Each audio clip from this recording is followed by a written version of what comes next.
Hello and welcome everyone. तो probability का JEE main 2025 का एक क्वेश्चन सॉल्व करते हैं। क्वेश्चन में स्टेटमेंट दी गई है, 3 defective oranges are accidentally mixed with 7 good oranges and on looking at them it is not possible to differentiate between them. 2 oranges are drawn at random from the lot. If x denotes the number of defective oranges then the variance of x is. तो एक काम ही करते हैं कि सबसे पहले एक मतलब x की वैल्यूज़ लिख लेते हैं। तो यहाँ पर x की possible values, x denotes the number of defective oranges, और इनफैक्ट हुआ ये है कि 3 डिफेक्टिव ऑरेंजेस हैं और 7 गुड ऑरेंजेस दिए गए हैं।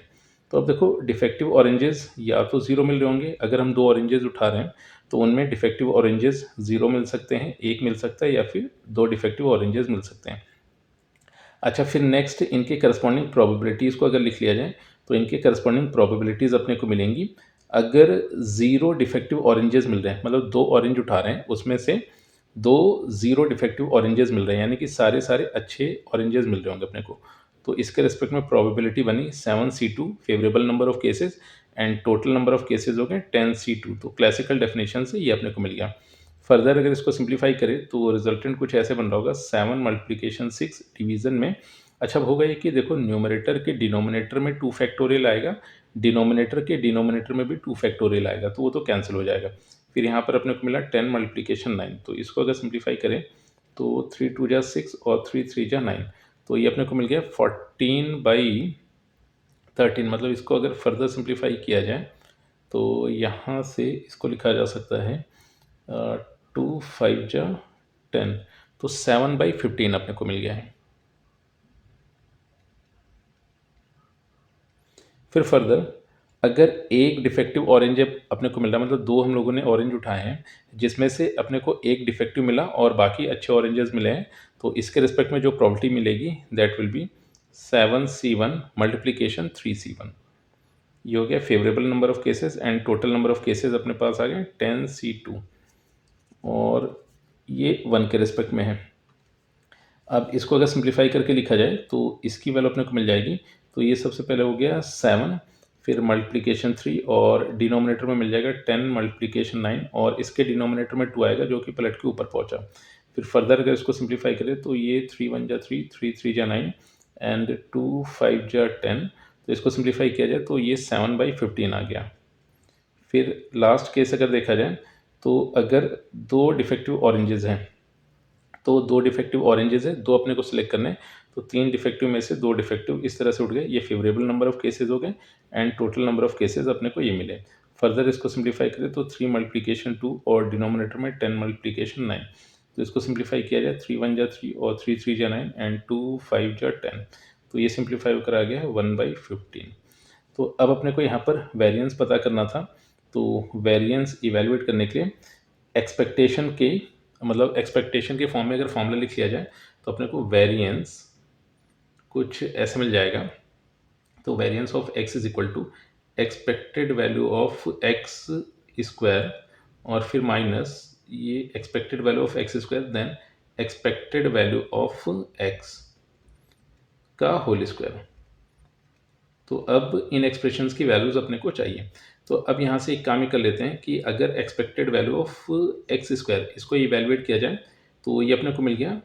सबसे पहले तो करस्पॉन्डिंग प्रोबेबिलिटी, फिर मल्टीप्लिकेशन में आ जाएगा एक्स की जो भी वैल्यू उसका स्क्वायर। तो अल्टीमेटली सबसे पहले इसको अलग से इवेलुएट कर लेते हैं। तो ये expected value of x square, ये अपने को मिल जाएगा x1 p1 फिर plus x2 p2 and plus x3 and p3, और स्क्वायर था तो ये x1 का स्क्वायर, x2 का स्क्वायर एंड x3 का स्क्वायर हो जाएगा।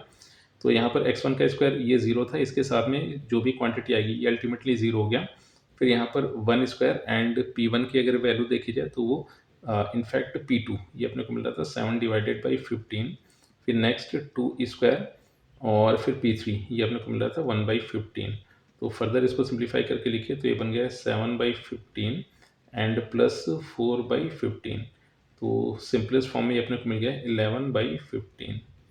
फिर नेक्स्ट अपने को वैल्यू चाहिए एक्सपेक्टेशन ऑफ x। तो ये अपने को मिल जाएगा x1 multiplication p1 plus x2 multiplication p2 and plus x3 multiplication p3। तो x1 की वैल्यू 0 थी जिसके रिस्पेक्ट में ये वैल्यू खत्म हो जाएगी।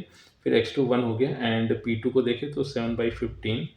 फिर next x3 that is 2 and फिर नेक्स्ट 1/15। तो फर्दर इसको सिंप्लीफाई करें तो रिजल्टेंट बन गया 9/15।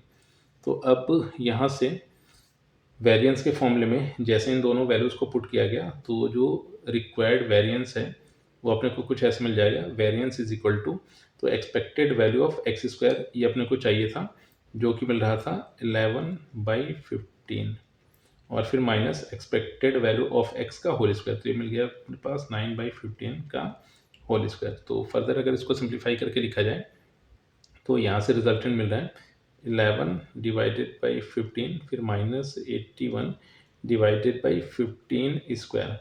तो एलसीएम तो अपने पास आ गया है 15 स्क्वायर और फिर ये अपने को मिल जाएगा 11 मल्टीप्लिकेशन 15 फिर -81। तो फर्दर अगर इसको सिंप्लीफाई करके लिखें तो 15 का 11 से मल्टीप्लाई हुआ तो ये अपने को मिल गया 15 इनफैक्ट 165। तो ये आ गया 165 फिर -81 एंड डिनोमिनेटर में मिल गया है 15 मल्टीप्लिकेशन 15। तो फर्दर इसको सिंप्लीफाई करें तो 5 1 ये हो गया 4 एंड 16 8 ये हो गया 84। फिर डिनोमिनेटर में आ गया है 15 मल्टीप्लिकेशन 15।